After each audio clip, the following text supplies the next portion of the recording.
Have you ever been bullied before? Maybe you were a kid, but you'd still remember it. Going to get a drink of water from the fountain by the playground when the bigger kid that got held back last year because he just wasn't ready for multiplication tables comes up to you and asks for your lunch money. You don't have any because mommy loves you and packs you one. It's got all your favorite snacks, including an Uncrustable. Fuck yeah, mom. Love you. He gets mad and kicks your ass. After he leaves, you pick yourself up. You got a nosebleed and a boo-boo on your little knee, but you're okay. You start heading to the nurse's office, get yourself a little ice pack and some Neosporin. When just as you pass by the monkey bars, wham, you get clotheslined by a different kid and you're on the ground again. Heartbreaking, right? Well, imagine this happens over and over again for 22 years. Now I know what you're thinking. What the fuck are you talking about? Well, I'm talking about Obsidian Entertainment and how this is a true story. While they weren't getting bullied on the playground, they did get screwed over by the video game industry a lot. Obsidian Entertainment, for those who don't know, is the creator of some of the most critically acclaimed RPGs of all times. And I'll use this time to explain how bullying doesn't always just happen to an individual, but an entire company. And it needs to stop. Also, it's important to note, no one's perfect. Not even these sweet boys. So, for convenience, as I go through the story, I'll split each occurrence into two categories. There's, oh Obsidian, what did you do? And there's, oh Obsidian, what did they do to you? Okay, 3, 2, 1, let's jam.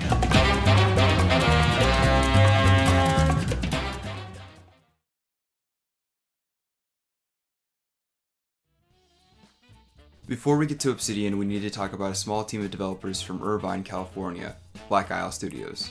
Founded in 1996, Black Isle was a division of Interplay Entertainment. Interplay was most famously known for creating the Fallout series, and Black Isle was mostly comprised of those involved in its development. So these two, more effectively known as the mommy and daddy of the series. Anyways, after the critical success of Fallout 1 and 2, Black Isle went on to develop other critically acclaimed role-playing games, like Planetscape Torment, Icewind Dale 2, and even published most of the Baldur's Gate games developed by BioWare. Yeah, that BioWare. Keep these boys in mind because they'll be back. Things look bright for Black Isle Studios, but the same couldn't be said about their parent company, Interplay. Interplay had been rocked by two major consecutive hits, due to Free Space 2's high budget and abysmal sales, as well as the cancellation of the overly ambitious Star Trek Secret of Vulcan Fury. Due to these failures, it was up to Black Isle to keep them as well as Interplay afloat. Unfortunately for the both of them, Black Isle's current project Torn was not going to be enough. Budgetary and time constraints would be a big problem, and would be the cause to its cancellation in 2001. Leader of Black Isle Studios, Fergus Urquhart, would later go on to say, I don't know if we ever released an official reason on why Torn was cancelled, but in a nutshell, the game was cancelled because it was not going to be done in time to get Interplay the revenue the company needed to continue operations. This incident would cause Black Isle Studios to experience layoffs for the first time. This would begin a trend for the developers that would continue for over a year. Problem after problem would consistently plague them, but there was one project that would keep employees distracted and hopeful for the future. Fallout Van Buren was to be the third entry in the main series Fallout games, and was on its way to being Black Isle's magnum opus. But like many of Black Isle Studios' previous ventures, it was hitting hurdles. Those who are fans of the Fallout series know that this would never see the light of day, and a third main series Fallout game wouldn't come until much later. After years of putting up with the frustration from seeing project after project being cancelled, more and more of the talent began leaving the company. Only a few members remained at Interplay to see to Van Buren's completion. Of these members was Josh Sawyer, who later talked about how frustrating the final months were. We were working hard to make something amazing, and they never came over and looked at anything. It was really disheartening. It basically made me think they have either no interest or no care for what we're doing. He went on to talk about what made him inevitably depart from Interplay. The moment I decided to leave was literally we had a great character artist on our team, and he was pretty much the only artist we had. Interplay senior developer pulled him over to a non-Black Isle project, and I'm like, okay, you know what? If you're gonna take the only senior character artist off of this project, you have no interest. 2 weeks after Sawyer's department in November of 2003, Interplay officially pulled the plug on Van Buren's development. Soon after that, Black Isle Studios was officially shut down. But what does Black Isle Studios have to do with anything? Well, while Black Isle Studios was no more, its key members were anything but. Former Isle members Fergus Urquhart, Chris Avalone, Darren Monahan, Chris Parker, Chris Jones, and many more would all come back together and form what we now know as Obsidian Entertainment.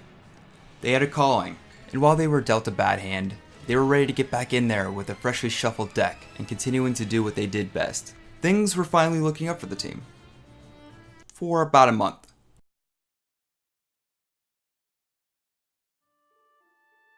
The team needed to make money and fast to keep their new business afloat, but things were looking grim. They attempted to contact EA, but nothing came from the meeting. They approached Ubisoft with an idea for a new entry in the Might and Magic series, but Ubisoft instead went with Arcane Studios. Lastly, they pitched a new Fallout-style game using the Neverwinter Nights engine to Take-Two Interactive, entitled Future Bright.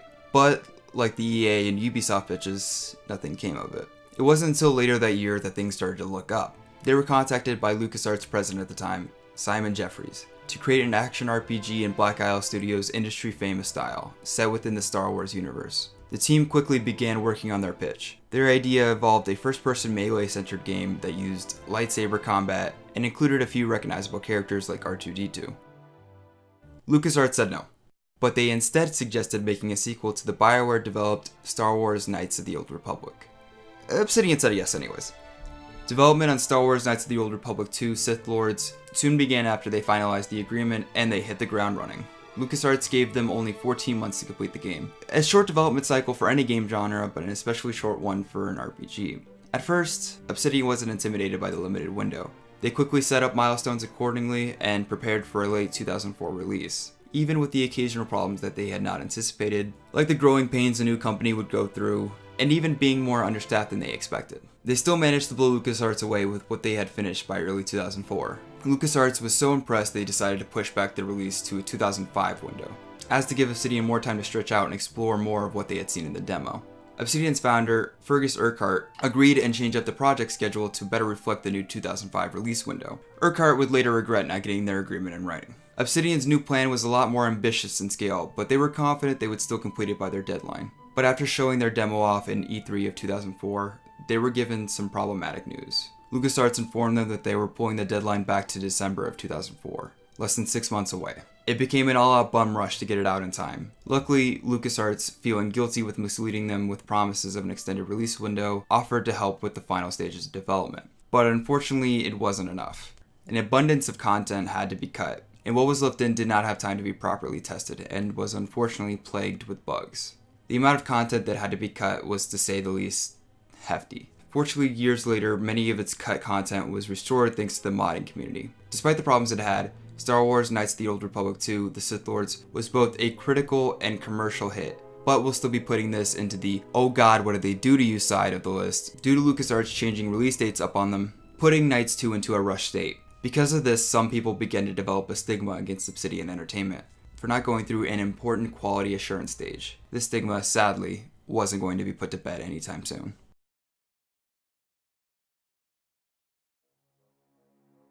Later, in 2005, while working on a sequel to Neverwinter Nights, they were approached by Disney to develop a prequel to the classic movie Snow White and the Seven Dwarves, in a third-person action game titled Dwarves.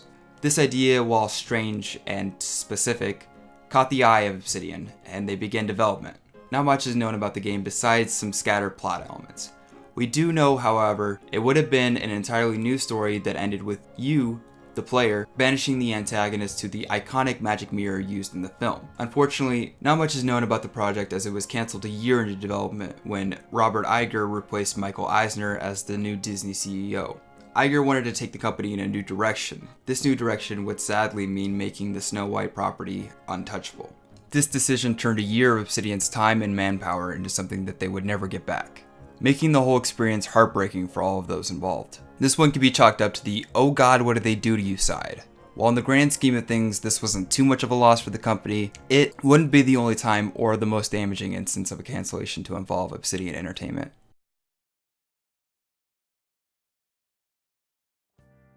It didn't take Obsidian long to brush themselves off and get back into the ring, as later in 2006, they were contacted by Sega. Sega wanted to work with Obsidian to develop a new IP, Alpha Protocol.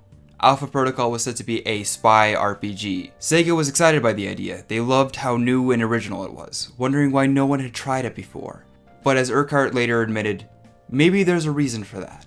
As Obsidian began development on Alpha Protocol, they too would quickly come to understand why there wasn't many RPG-oriented spy games, as they started recognizing the creative issues that they were up against. The team could not find the balance between shooter, RPG, and stealth elements they were hoping to have refined at that point in development, leaving the project with no clear direction. While Alpha Protocol was being developed, Sega had asked them about also working on a tactical RPG set in the Alien universe. Obsidian was excited about this opportunity, seemingly more so than Alpha Protocol. Without hesitation, they made an agreement with Sega, and began development on their own spin on the Alien license, and donned the title Alien Crucible. Alien Crucible was everything that Alpha Protocol was not. It had direction, promise, and most importantly, it had the developer's enthusiasm. Crucible was set to have everything that you would expect from an Obsidian game. Customizable characters, choices with consequences, branching story progression, and multiple endings.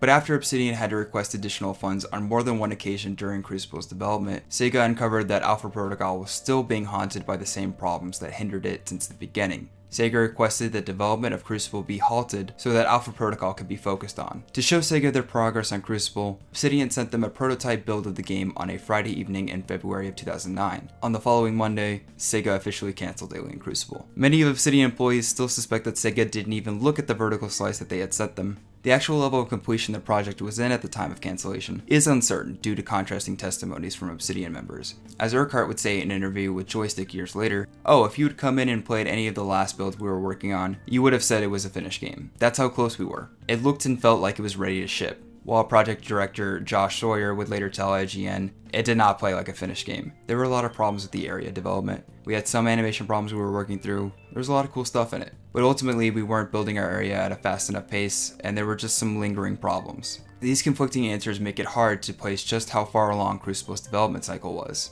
It is safe to assume that the game could have been anywhere from 75 to 90% complete, making it even more frustrating that Sega would cancel it that far in. Frustrating as it may be, it's not hard to see why Sega wouldn't see to its completion, seeing as Sega already had 2 other Alien titles in production that seemed like safer bets compared to an ambiguous RPG. Another likely reason was that with Alpha Protocol being just as directionless as when it had started, Crucible going over budget could have led Sega to believe that Crucible was going through similar problems as Protocol. Alpha Protocol was eventually released on May 27, 2010, with lukewarm or even detested reviews. While these events could be considered 2 separate stories, it could also be argued that if Obsidian's focus was on Alpha Protocol instead of being divided with Crucible, they could have used their extra manpower and attention to find a solution for their creative problems with Protocol. Not to mention that one of the Alien games that Crucible was cancelled in favor for was Alien Colonial Marines. Could you imagine getting 3/4 of the way to completing development on a passion project like Crucible just for it to be cancelled in favor of Colonial Marines? It could be argued that both Obsidian and Sega are to blame for the outcome of these series of events, so it's hard to label which side it belongs to on the overall scale, but considering that after all was said and done, roughly 20 members of Obsidian's development team were reportedly laid off, marking an all-time low for the company. All of this considered, it would be fair to put all this on the "oh god, what do they do to you" side of things.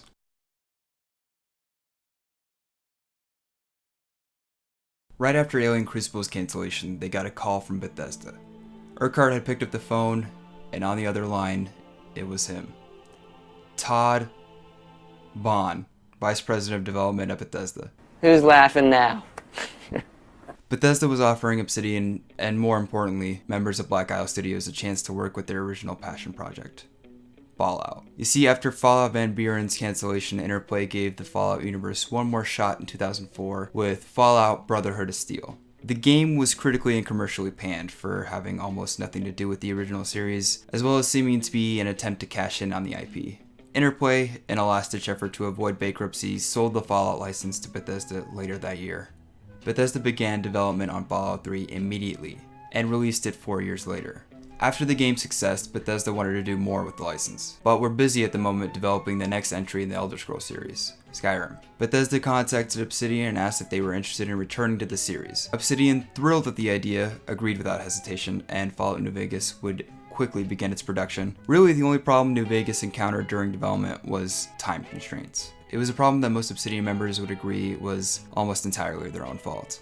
But, it was an easy mistake to make. With all the excitement of being able to work on their beloved saga again, it wasn't hard to get overly ambitious. Due to their exceedingly elaborate plans, the deadline came quicker than anticipated, and Obsidian was forced to rapidly scrap concepts and finish what they could.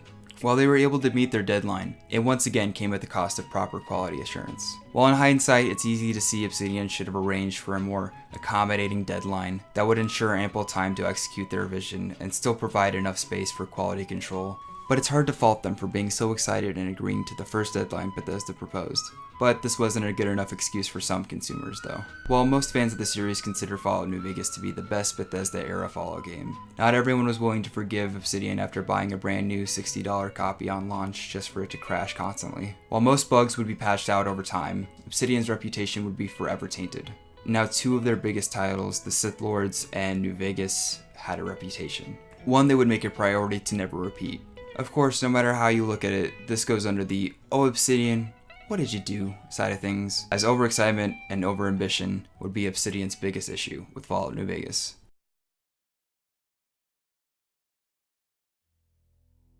While Obsidian hasn't had a quality assurance problem since New Vegas, this doesn't mean that they would be immune from other problems. But no issue was as detrimental as what was to come.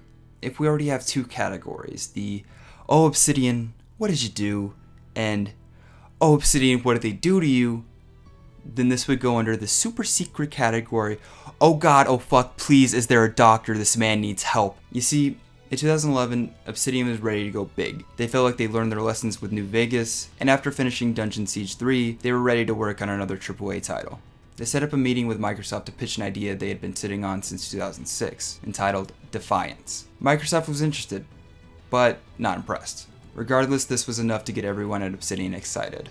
They knew that Microsoft was looking for launch titles for their then rumored Xbox 360 successor. Urquhart later recalled his excitement in an interview with Eurogamer. "We're gonna pitch a game and we're gonna do it like all real developers pitch stuff, instead of our normal 3-page proposal. So we're gonna do a demo and we're gonna put a real pitch together, and a PowerPoint, a whole package." They rebranded their game into Stormlands, a game set in a world plagued with outrageous and dangerous storms that would be a source of power for the player as well as a home for a plethora of enemies. Obsidian's initial concepts were ambitious, but still rooted in reality, involving what has been described as Witcher-like combat, fast-paced third-person action, companion-heavy gameplay with stunning AI, and a chaotic world steeped in lore. Microsoft, however, was asking for more. Too much for any company, let alone a team smaller than 100, and a deadline as close as it was. Microsoft began asking for things like million-man raids, Kinect-powered verbal haggling, transitioning to the brand new Unreal Engine 4, and a seamless transitioning from single-player to online co-op. It wasn't long before Obsidian was way over their heads, citing problems like Unreal 4 not existing for the Xbox One yet, their inexperience with multiplayer games, having to constantly tweak their old engine to get certain portions of the game to run, and their inability to push back the release date due to it being a launch title. The problem started adding up, and it became apparent that what could have been Obsidian's biggest break wasn't meant to be. After a year in development, they got the call from Microsoft, and Stormlands was officially canceled. The amount of time and other resources put into Stormlands far exceeded any of their previously canceled projects, and they felt the hit. Soon afterwards, there were reports of 20 to 30 people laid off from the company. The future of Obsidian Entertainment never looked more grim.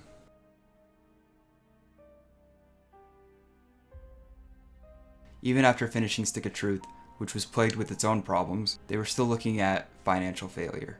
Due to receiving only a small kill fee from Stormlands cancellation, and never receiving a bonus from Bethesda for now reaching a goal of 85 on Metacritic, they got an 84. Who's laughing now? They were on the edge of having to shut down for good. According to some Obsidian employees, if there wasn't a successful pitch soon, they were going to exhaust all their money and have to shut down. Things got desperate.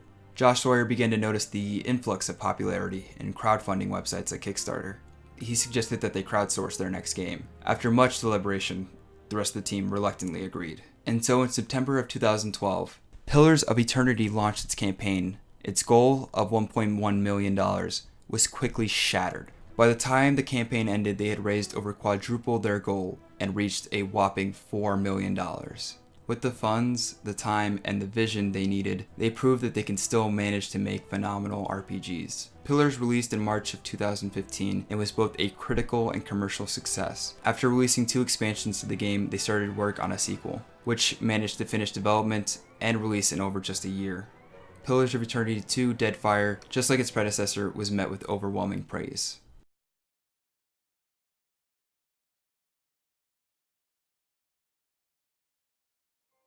Nowadays, things are very different for Obsidian Entertainment. They've been put through the ringer, but through each obstacle that crossed their path, Obsidian managed to prove themselves as capable developers and world builders by creating experiences that have stayed with players for years to follow. They no longer feel like the down-on-their-luck kid getting bullied on the playground. but the guy who comes back to the 20-year high school reunion with a Global Game Award. Most of Obsidian Entertainment's original founders are still there, staying with the company that they poured all their blood, sweat, and tears into over the years. They learn from their own mistakes, as well as the mistakes of those around them, preparing them for whatever the future may have in store. Things have never looked as promising for Obsidian Entertainment, the game industry's greatest underdog. It's like the start of something rather than the end of something.